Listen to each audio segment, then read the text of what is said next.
मसीह में आपकी सलामती हो।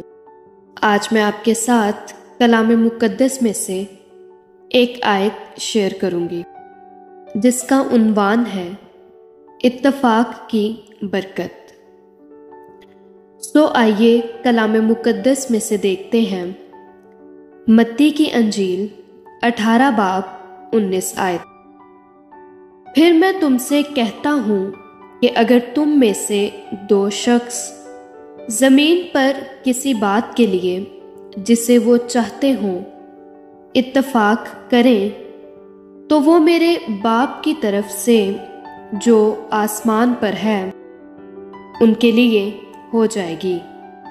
आमीन। आइए एक बार फिर से इसी आयत की तलावत करते हैं। मत्ती की अंजील 18 बाब 19 आयत।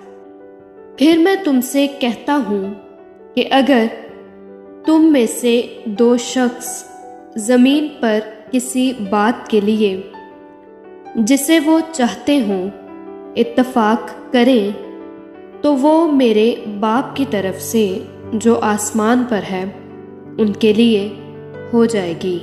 आमीन। खुदावंद आप सबको बरकत दे।